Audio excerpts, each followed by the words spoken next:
From the Understood Podcast Network, this is In It, a podcast about the ins and outs, the ups and downs, of supporting kids who learn and think differently. I'm Gretchen Vierstra, a former classroom teacher and an editor here at Understood. And I'm Rachel Bozek, a writer and editor with a family that's definitely in it. Today, we're getting into language disorder, a term which includes receptive language disorder and expressive language disorder. Joining us to break it all down is Kelli Johnson, an educational speech-language pathologist based in Minneapolis. Kelli holds a master in communication disorders and is also a writer and expert reviewer here at Understood. We're so glad to have her helping us out today. So, hello, Kelli. Hello. Welcome to In It. We're so glad to have you here. To get us started, would you mind telling us what it means to be an educational speech-language pathologist? Well, an educational speech-language pathologist is somebody who serves disabilities in the school setting as they relate to a child's ability to participate in the school curriculum. And so the disability areas we deal with are things like stuttering, speech sound disorders or articulation, where kids have difficulty saying specific speech sounds, and what we're going to talk about today, which is language disorder, where kids' language development is really they have significant challenges compared to their same age peers. Let's go into a little more depth. What is a language disorder exactly? Broadly speaking, language disorder is a disorder or an impairment that involves the ability to understand the language that's all around you, the meanings of language, the language that we get in writing or verbally, and also expression. So how we use language to convey the messages that we want to put out there. How common are language disorders? So, the studies that we have available on 5-year-olds, which is kind of when language disorder tends to be discovered, is that it occurs for 1 in 14 kids. Oh. And that is the rate at which it's identified in kindergarten. But those language difficulties generally persist in some way or other, in some severity or other, through adulthood. Huh. Wow. You've touched on this already, but I wonder if you could say more about the difference between receptive and expressive language disorder. Sure. So receptive language is all about what you're taking in. It's language understanding or language comprehension. And so these are kiddos that are going to have difficulty taking in longer directions, like 3-step directions. These are kiddos that may not understand the question you just asked them. They will certainly have difficulty understanding verbal instruction, when teachers are teaching a longer lesson.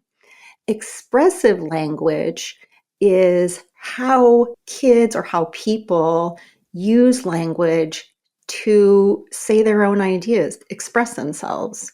And so these are kiddos that are going to have trouble putting sentences together in a way that is meaningful to the people around them. And so that can look like difficulty with grammar. It can look like difficulty with what we call syntax, which is sort of how we put all these words together, telling stories, or difficulty organizing sentences.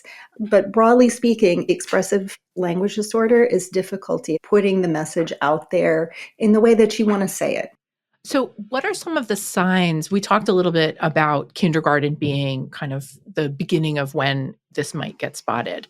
What are some of the signs that might indicate that a younger child has a language disorder? Right. And I do want to just kind of clarify a little bit. We've got good studies in kindergarten that tell us that often those distinctions will get spotted really early because, little children aren't meeting those really well-explained developmental milestones, at their checkups with their pediatrician. So they're not starting to put 2 words together at the age that you would expect them to put 2 words together.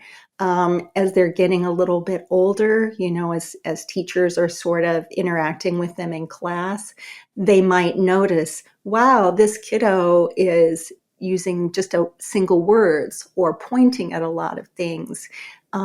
They might notice that when that child is trying to say something that happened to them, they have a conflict with another kiddo, they can't tell the story of what happened to them. They might have a more limited vocabulary. They tend to be not the kids that are raising their hands to participate. If it's a receptive or receptive expressive difficulty, those are the children that are going to struggle to follow directions in the classroom setting. They're going to be the children that answer questions in an off-topic way.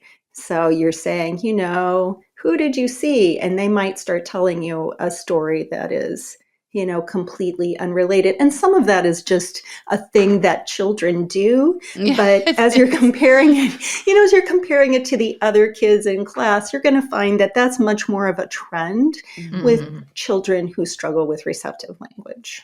And how does that differ as they get older? Like, is what you see different with older kids? It is. I should say, for children with language disorder, we generally see those concerns much earlier. It's not usual to identify a, say, 5th grade child with language disorder.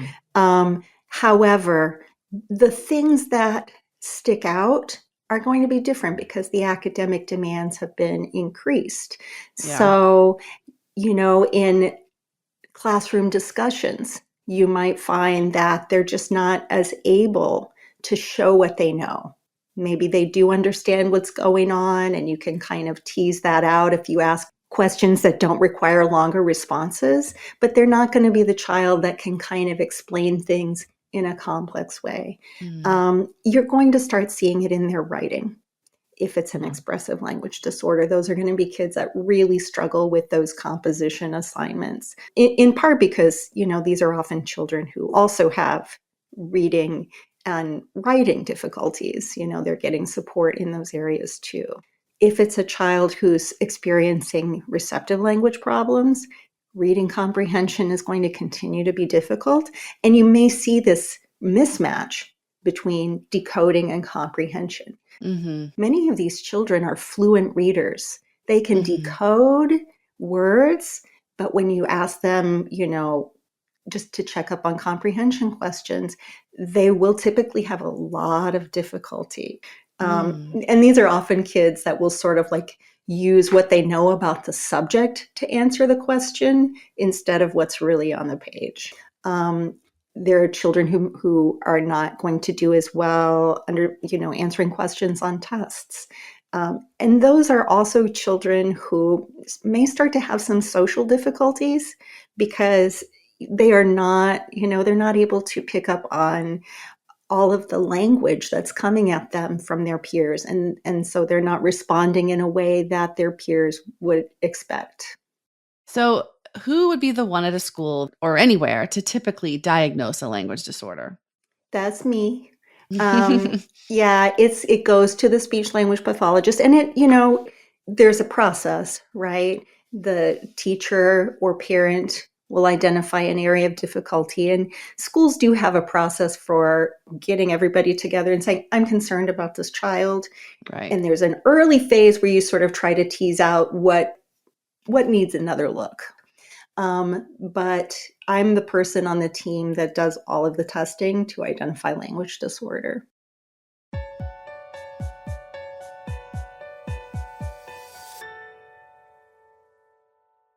A quick question before my next question.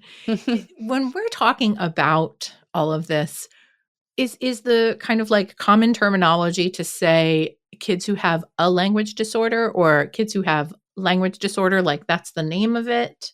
I just want to make sure we're kind of like asking it the right way. I think you're asking it the right way. Children who have language disorder. Yeah. Okay. Yeah. Yeah. Or a language disorder. That's equally fine. Yeah. Okay. So can you tell us a little bit about what your work with kids who have language disorder looks like, and maybe walk us through like the kinds of exercises that you might do with younger kids first, and then we can talk about older kids. Yeah. So we always start with what the evaluation tells us about that specific child. And Language disorder breaks down into all these little subsets of skills, right? So some children might have a really difficult time with using what we call morphemes, right? How we create the past tense, how we show that something is going to happen versus did happen. So that child, obviously would have a goal in that area. Some children might have difficulties with prepositions, in, on, whatever. And then there's some variability in how every speech pathologist works. I embed those skills in play for little kids, and that can also be books. We sort of want to get them interested in books pretty early because that's where we're going in the academic setting, but we might do play-based things. So for a child that is struggling with place, right? I might read a book about there's a book I use a lot called Rosie's Walk, where a chicken's being followed by a fox, and the fox keeps changing position. And so we can talk about on top of, behind, between, and then, because it's play-based, I get a little toy fox at the end, and we play a little game where we put the fox at different places around us. If it's a child who's working on using longer sentences, I might get a bunch of toys that child likes, and they can practice asking me. I'll give them the little frame for, I want the red one, I want the black one. And so little by little, we add these words in and we start to expand. We can also just do things where they give me an answer and I reframe it to add a couple more words and then say, you tell me that. But for little children, trying to tap into what they are already interested in is where we really want to go with that, because we want language to have a payoff. It should stay fun. Yeah. Yeah. So older kids, we start thinking a lot more about the direct connection of language to academic expectations. I try very hard to use texts or adapted versions of those texts in the context of our language sessions. And we might work on how do we summarize that. Some of the kids I see, because, they have reading challenges as well, we might do this in a verbal way. Stories have these parts. They have a character, they have a setting, they have a kickoff where the story starts. So they'll learn all those parts, and then they learn how to tell a cohesive, what we call a narrative or summary about that story. And the great thing is it kind of applies to when we're telling stories about our lives and trying to give details about, what happened when I got in a conflict with this other student. We might use writing more. I do a lot with what I call what are called graphic organizers, where they may have an assignment in their class to write a report, and so I kind of consult with the teacher about what those expectations are, and we put that in the context of a graphic organizer. And I might supplement it with kind of the step-by-step instructions from the classroom that I can add visuals to. And then that, the other piece of that is I would collaborate with the classroom teacher a lot to see how can we sync up what we're doing? How can you use these sorts of visuals, these sorts of verbal cues or written cues to help this child be more successful when they're actually in the classroom? And how can I pick up on my end to help them understand the expectations and meet the expectations with a little bit of language support?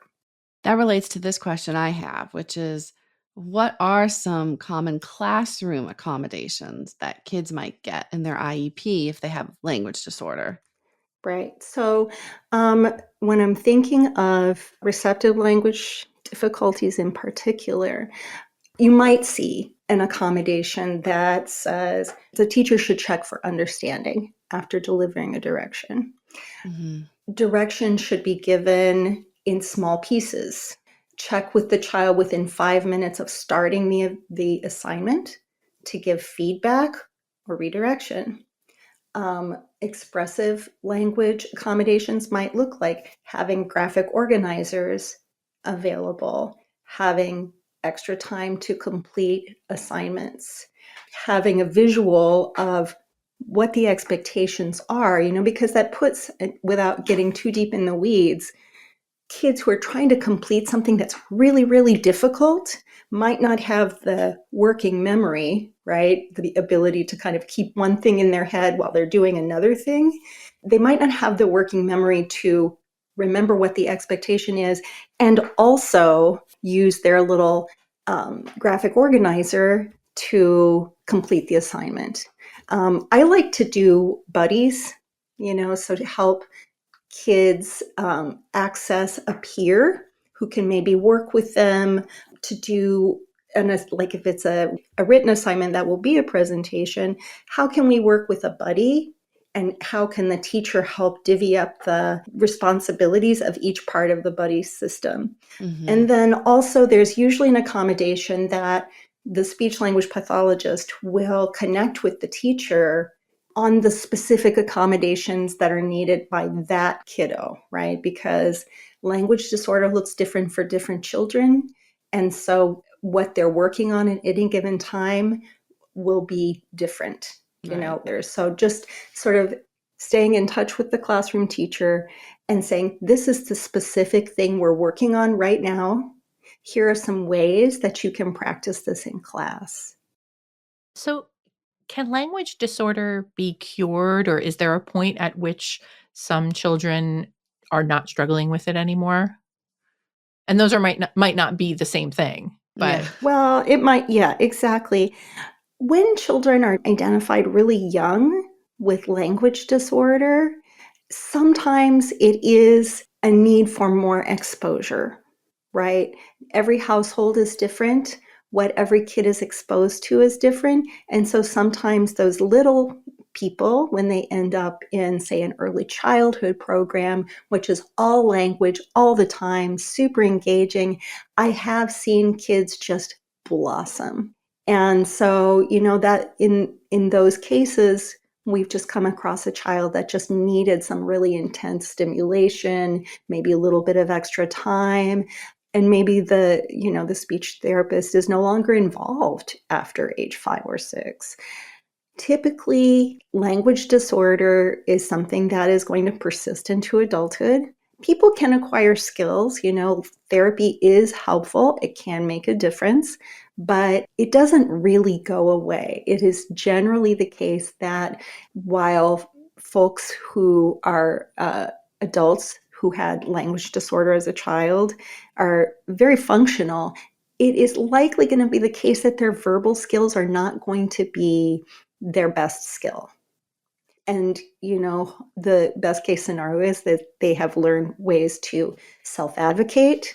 They have learned specific skills that help them be better at communicating their ideas. But Mhm. it might be still an area where they feel like, yeah, communication is not my strong suit. Yeah. And it seems like you said too, all the strategies, hopefully, right, that they've learned over the years just come into play. And so it's less of a challenge because they're used to using strategies to work with that challenge.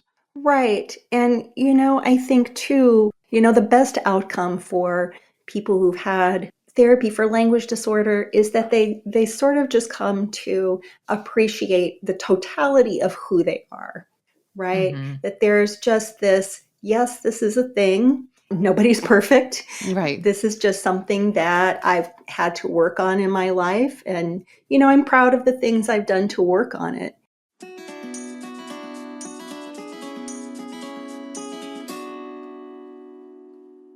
What are some things that you encourage parents and caregivers to do at home to help a child with a language disorder? I would say the first thing is, talk to your child's speech pathologist because they are going to know specifically what's being worked on at that time. Hmm. One really fun one that we tell parents to do with the littles is engage them in everyday household stuff. Let's do this together. Usually at that age, they love it, right? As kids get older, they may not be as interested in making dinner with their mom, but at that young age, they are often very excited about it. It gives an opportunity to talk things through, use Yeah. vocabulary they maybe haven't heard before, and it keeps it really fun. I really feel like kids needed to have a payoff. It shouldn't feel like homework. For parents who are, trying to help their older child who has a language disorder, making them aware of maybe what supports are needed. At the end of the day, when you want to talk to your child about their day, maybe we can have like a specific set of questions we go through. Maybe when the child gives a short answer, you can sort of recast that Yeah. and confirm with a slightly longer answer, and not necessarily have the expectation that the child's going to copy you, but keeping it natural, just talking through what you're seeing with them, keeping as much verbal communication as possible open as a model, as an opportunity, without having this huge expectation that feels like homework for the child. And there may be some specific little things, like when a child uses the present tense to express all things that happen, they might need some really specific practice. And I might send home, hey, we're working on adding ED to make the past tense. Maybe you can, go through these flashcards during the day, but mostly just like use it or find opportunities to say, oh, wait, I didn't understand that. Did that happen? Is that happening right now? Or did that happen before? There are lots of different ways. And the best jumping off point for the parent is to connect with the speech pathologist and say, what are you working on? How can I include that in our everyday communication? So we hear a lot about how some learning differences like ADHD also have upsides where, we hear a lot of the word lately, superpowers, like they have the ability to kind of hyper focus on things that they're really good at or that they're interested in, like we've talked about here. Is there any kind of equivalent or parallel that you've seen with kids with language disorder? Well, I'll tell you one thing I see, and I wouldn't necessarily, I can't really say they're causal, right? That the absence of strong language skills leads to this other skill. But what I can say is that every single child I see has something they're just superstars at. Maybe they have strong math skills. Maybe they're just that kid that's got really great social skills in spite of not being really conversational. I have those children that are just beloved because they are so kind and they're so interested and they want to help. I have children who are phenomenal at art, and I have among my kids with receptive language difficulties, kids who get really good at observing what's going on around them, because when you don't understand the directions, you are looking around to see what the expectation is. So I don't know that we can say, there's a causal relationship between those things, but all of my kids have areas that are huge strengths for them. And I have kids that are better than I am at lots of things. And I point this out to them all the time that, wow, you just taught me something today. That is not an infrequent occurrence. That's great. That's great. Yeah. Yeah. I think it's a good note to end on, right? Strengths, that everyone's got their strengths. Absolutely. It keeps me coming to work every day. Well, thank you so much for talking with us today. Thank you for having me. It was a wonderful conversation.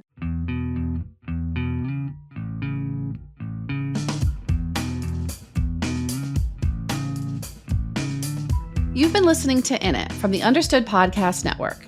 This show is for you, so we want to make sure you're getting what you need. Email us at init@understood.org to share your thoughts. We love hearing from you. If you want to learn more about the topics we covered today, check out our show notes. We include more resources, as well as links to anything we mentioned in the episode, Understood.org is a resource dedicated to helping people who learn and think differently discover their potential and thrive. Learn more at understood.org/mission. In It is produced by Julie Subrin. Alana Milner is our production director. Justin D. Wright mixes the show. Mike Errico wrote our theme music. For the Understood Podcast Network, Laura Key is our editorial director, Scott Cochier is our creative director, and Seth Melnick is our executive producer. Thanks for listening. And thanks for always being in it with us.